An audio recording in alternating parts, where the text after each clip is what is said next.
Merhaba arkadaşlar. Çok soru geliyor. Gerçekten Rusya çok soğuk bölge. İşte orada kışın yaşayamazsın. Kışın donarsın, ölürsün, hayvanlar olmaz vesaire. Arkadaşlar Rusya'nın bir ucundan bir ucu 10.000 kilometre. Bunun şeyine varalım. Ben diyorum ki Samara'dayım. Benimki neresi? Benimki daha da güney. Yani Moskova'ya 1000 kilometre. Kuzeye 1000 kilometre yukarı çıkarsam Moskova'ya gidiyorum. Petersburg'u falan saymıyorum. Sibirya'yı saymıyorum.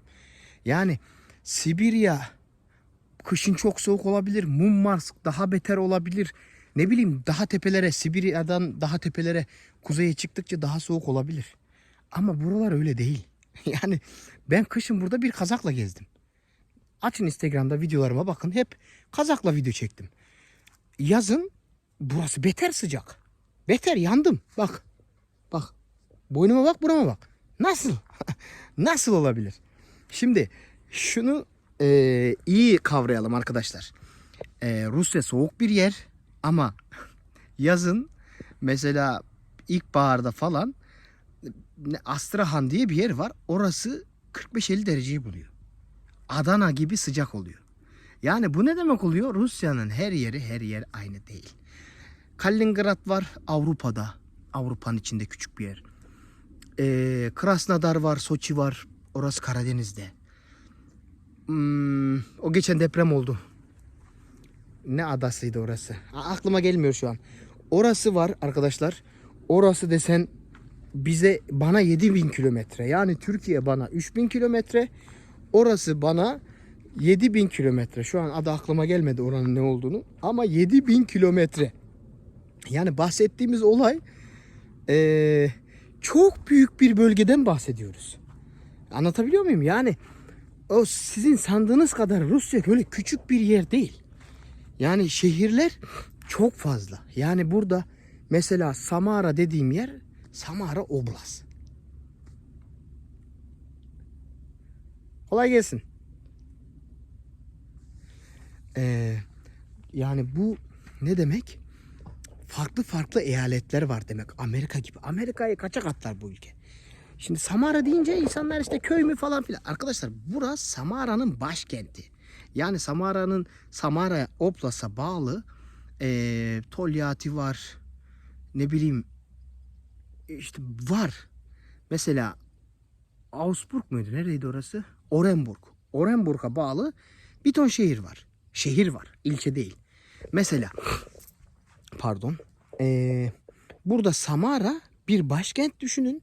Bir ülke gibi bir başkent. Onun illeri var. Tolyatti gibi. Sergeyevsk gibi ilçeleri var. Yani ilçesi var, şehri var. Burası çok büyük. Aklınızın alabileceğinden de büyük. Yani o yüzden ya orası çok soğuk olur ya kışın görürüm ben seni vesaire bunları böyle düşünmeyin. Yani ben burada kışın yaşadım. Eksi 20'leri gördük en fazla. Eksi 20'yi gördük ne oldu? Ne oldu eksi 20'de? Ben vallahi kazakla gezdim. Sonra Konya'ya gittim. Konya'da eksi belki 5 belki 10 belki yok. Abi ben buz tuttum. Bakın açın Instagram'daki videolara bakın. Bunu anladık inşallah. Burası soğuk bir bölge değil arkadaşlar. Bastıra söylüyorum. Çok soğuk bir bölge değil. Tabii soğuk. Kışı normal değil. Ama 6 ay kış 6 ay yaz. Aynı Türkiye gibi. Bazı arkadaşlar diyor işte otu şey yap sakla işte orası Rusya vesaire kışın yiyecek bulamazsın. Türkiye'de kışın ot var mı? Ben anlamadım. Türkiye'de de ot yok. Sonra internete gelelim. Şimdi çok soru var. Ben bunların hepsine uzun uzun cevap veremiyorum. İnternete geçiyorum. İnternet burada şehirlerde şu an kesiliyor arkadaşlar. Normalde çok ucuz ve çok hızlı interneti var Rusya'nın.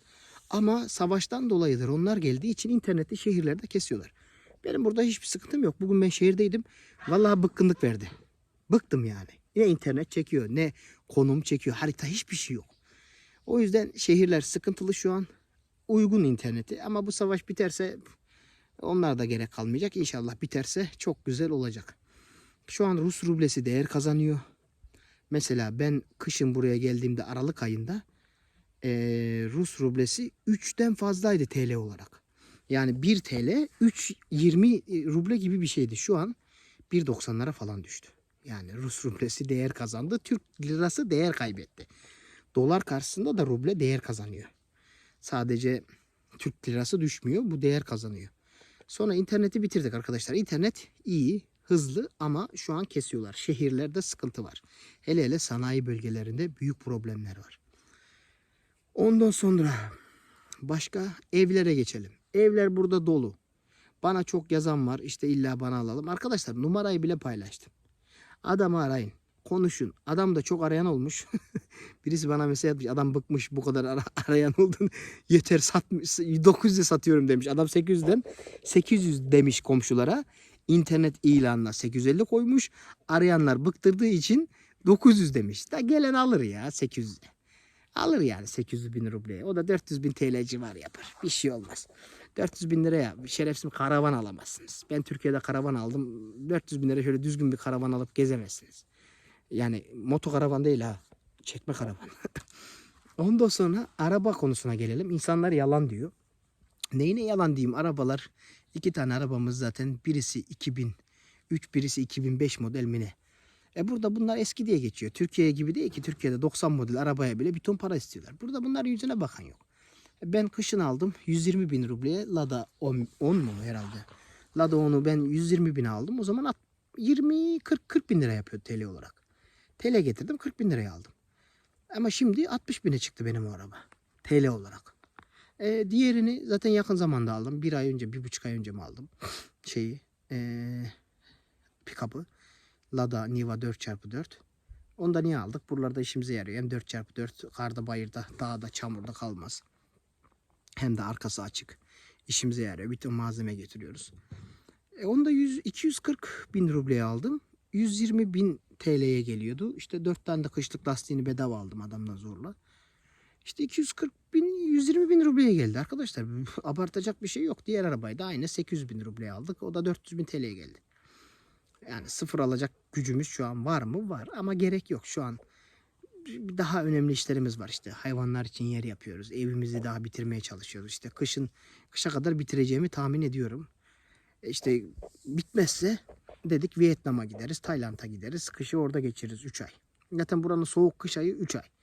Ocak, Şubat, Mart. Bitti. Yani ondan sonra çok soğuk yok. Bu bölge için söylüyorum. Sibirya'da belki yazın da soğuktur. Ben orayı bilmiyorum. Bak ben burayı anlatıyorum. Burası Kazakistan sınırına da yakın. Arkadaşlar burası Samara. Google'a yazın. Nerede olduğuna bakın. Burası Türkiye saatinden 1 saat önde. Daha doğuda, daha kuzeyde oluyor. 1 saat yani. Çok bir olay yok. Başka çalışma derseniz yemin ederim usta bulamıyorum. Bak yemin ederim. Çatıyı konuştuk adamla. Tamam geliyorum dedi, gelmedi. Elektrikçiyi konuştuk. İşim var öyle böyle şöyle. Parayla iş yaptıramıyoruz. Yani bu ne demek oluyor? Burada iyi bir usta istediği paraya istediği şekilde gider. Bir yere bağlı çalışmak saçmalık. Atıyorum burada köyden bir ev alır. Adam hayvana bakar. Bir yandan da ustadır, elektrikçidir. Avito'ya ilan koyar. Vergi soran yok, algı soran yok orada. Gider, yapar gelir. 10 bin ruble, 15 bin ruble, 20 bin ruble para istiyorlar günlük. Bu büyük para arkadaşlar. 20 bin ruble 10 bin TL yapar. Hangi elektrikçi Türkiye'de gidip bir evden 10 bin TL alıyor? Bir de burada iş çok. Yapar bir saatte başka eve geçer. Oradan geçer başka yere. Bir de insanlar çalışmıyor abi. Kimse ya çatıya gel diyoruz yok. Suya gel diyoruz yok. Elektriğe gel diyoruz yok. Arabayı götürüyorum 30 tane tamirciye, anlayan yok. Pervane çalışmadığı için soğutma sistemi olmuyormuş.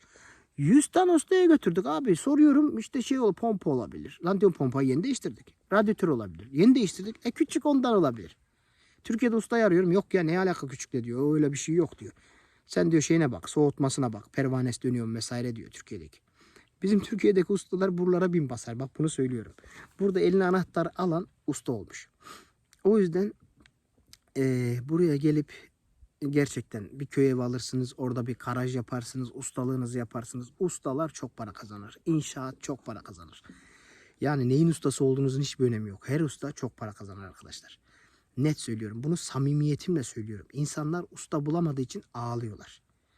Ağlıyorlar yani. Bana da yorum yapan var. Biz Rusya'da yaşıyoruz. Sen yine iyi, kötü de olsa bir usta buluyorsun. Biz onu da bulamıyoruz diyorlar. Şimdi ben de bulamıyorum. Ne gelen var ne giden var. Bir su için geldi adam kazdı. Allah razı olsun o da geldi yani. Şaşırttı ama geldi yaptı. Öyle çok adam var. Piyasada çalışan da çok adam var. İş yapmak istemeyen çok adam var. Adam diyor ki ya niye gideyim ya? Niye yorayım kendimi? Abi ben sana para veriyorum ya. Kurban olayım, ben sana para veriyorum. Bana bedava gel bunu diye yalvarmıyorum. Paramla yalvarıyorum. Yani buraya, bu memlekete gerçekten iyi ustalar gelirse burada kazanacağı paranın haddi hesabı yok. Burada 10 yıl çalışsın, Türkiye'de kazandığın ömür boyu çalıştığından fazla para kazanır. İnsanlar diyor ki asgari ücret 20 bin orada. 22 bin mi? Ne? Ruble. Arkadaşlar burada asgari ücretin kimsenin haberi yok. Siz internetten bakıp buluyorsunuz. Burada birine sorsan asgari ücret ne diye soruyorum ben. Bilmem diyor. Ne o ne diyor. Bizim haberimiz yok. Biz onunla ilgilenmiyoruz. Onu kimse almıyor diyorlar. Asgari ücretle çalışan devlet daireleri, özel daireler vesairelerdir onu alanlar. Yani burada hiçbir ne bileyim garsona, bir markette çalışana gel asgari ücret vereyim diyeni bulamazsınız. Yani burada en kötü çalışan adam 70-80 bin, 100 bin. Taksicilik yapıyorsa 300-400 bin. Bakın net söylüyorum. Burada oturumum olsa vallahi billahi taksi yaparım. Öyle böyle para yok. Yakıt ucuz, araba ucuz. Yüzde kaç alıyor ya? %4 mü alıyor vergi devlet? Bir de taksi plakası almak zorunda değilsiniz arkadaşlar burada. Yani siz arabayı aldınız, Yandex'e kaydoldunuz. Yüzde kaç vergi ödüyorsunuz işte aynı Türkiye'deki sistem gibi. Böyle plaka satın alayım, yok sarıya boyayayım vesaire hiçbir şey yok. Yandex'e kaydoldunuz. Oradan istediğiniz gibi kuryede yapabilirsiniz, takside yapabilirsiniz. İnanın çalışana burada deli gibi iş var. Ben adam bulup yaptıramıyorum. Ben gözümle gördüğümü ben size söylüyorum. Bunu kalkıp yalan söylüyor. Biri der ki ya işte çok çalışan var orada adam çok. Ya yok abi ben gördüğümü söylüyorum. En azından benim bölgede ne usta bulabilirsiniz ne tamirci bulabilirsiniz. Hiçbir şey bulamazsınız. Buldunuz usta da eli neresinde dersiniz anlamam. Bilemem orası. Siz tamamlayın. Yani anlatacağım bu kadar arkadaşlar. Başka sorularınız var mı diye düşünüyorum. Bunları bir gün kağıda yazacağım. Öyle çıkarıp şey yapacağım. Abi emekliler gelmesin. Niye gelmesin? O yaştan sonra uğraşılmaz. Vizesiydi, geldi, gitti, evrağıydı. Bunlar çok işler. Buraya gençler gelebilir. Çalışmak isteyen gençler. Hem burada işini yapar, bir iş bulur, yapar, kurar, kendi yapar. Hem hayvanına bakar, bir yandan oradan para kazanır. Kurbanda çok para kazanılıyor. Net söylüyorum hayvandan. Çünkü Müslüman çok. 40-50 milyon Müslüman var. Sonra işte bu Taciklerin, Özbeklerin özel günleri oluyor. Onlar deli gibi koyun istiyor. Şu an beni arıyorlar. Ben diyorum yok artık bitti satılık. Dişilerim kaldı. Dişiler de satmam. Şimdi doğuruyorlar. Bir tanesi daha doğurmuş. Üç tanesi doğurduydu. Şimdi bir tane daha doğurdu. Daha doğuracaklar var. Dedim dişileri satmam. Yani anlayacağınız bu arkadaşlar. Buralarda iş çok. Çalışacak adam yok. Gençlerimiz gelirse gelirler buraya şey vizesiyle. Ne diyorlar ona? Turist vizesiyle gelirler. Bir inşallah bir de helal süt emmiş böyle düzgün işinde gücünde birini bulurlar. Evlenirler buralardan ama kendine uygun birisi olması lazım. Atıyorum köyde yaşamak istiyorsun. Köyde yaşayacak bir insan bulman lazım. Sağ olsun benim eşim vallahi Allah razı olsun hiç demedi ya. Ben kirada oturuyoruz. Evlendik. İşte ne eşya alalım. Eşyalıydı ev. Ne eşya alalım dedi, ne şunu alalım, yok sıfır alalım, yok şunu hiçbir şey demedi. Dedi ne gerek var başkasının kira ödediğimiz eve sıfır eşya dedi. Sonra biz kirayı fazla bulduk, çıktık gittik karavanda yaşadık. Yine demedi ya ne işimiz var bizim karavanda diye. Sonra çıktık gittik bizim memlekete. Dedi sorun yok burada yaşamak istiyorsan dedi sizin köyde yaşayalım. Dedim yok ben burada istemiyorum. Ben burada ailemle geçiremem. Ben gerek yok. Fazla akrabanın yanında durmak iyi değildir dedim. Araştırdık, düşündük, taşındık. Rusya'ya çıktık geldik. Yine köydeyiz. Şehirde de ev var. O da diyor ki ya köy iyi. Bak bugün şehirdeydik. Ya buraya geldik nefes aldım diyor. O da buraları seviyor. Çünkü köy güzel yerler arkadaşlar. Bizim Konya'nın köyü gibi toz toprak değil ki kurban olayım. Her yer yeşil. Her yer yeşil. Yani köy dediğim böyle yeşillik, ağaçlık vesaire olması lazım. Tamam kışın birazcık soğuk geçiyor ama evlerin hepsinde doğalgaz var. Evden çıkma abi. Şurada 20-30 koyunun varsa 40 koyunun varsa git önüne bir saman dök 10 dakikada gel evine geri yat. Bitti. Bu kadar. Yani gençler gelirse evlenir ve oturum alabilirler. Diğer türlü oturum almaları zor arkadaşlar. Üniversite kayıt için üniversiteden alabiliyorlar. İş, şirket kurup yapıyorlar. Onu ben bilmiyorum. Şirket kurup nasıl oluyor? Ev alıp oturum almak isteyenler 30 milyon rublenin üstünde ev alırsa oturum veriyorlar. Bunda bilginiz olsun. Diğer türlü ev alabilirsiniz. Vizeyle gelip gidebilirsiniz. En fazla turistik vize 6 aydır. 180 gün Türkiye'de, 180 gün Türkiye demeyeyim. 180 gün burada kalıyorsunuz. 180 gün başka ülkede kalıyorsunuz bir yılda. Bunun da bilgisini vereyim. Başka vereceğim bilgi bu kadar. Bu kadar yani. Başka da bilgim şu anlık yok. Daha sorularınız olursa artık ben o sorulara göre videolar hazırlayacağım. Hepinizi seviyorum. Allah'a emanetsiniz. Kendinize iyi bakın arkadaşlar. Sonuna kadar da izleyin videoyu. Abone olursanız olursunuz. Olmazsanız canınız sağ olsun.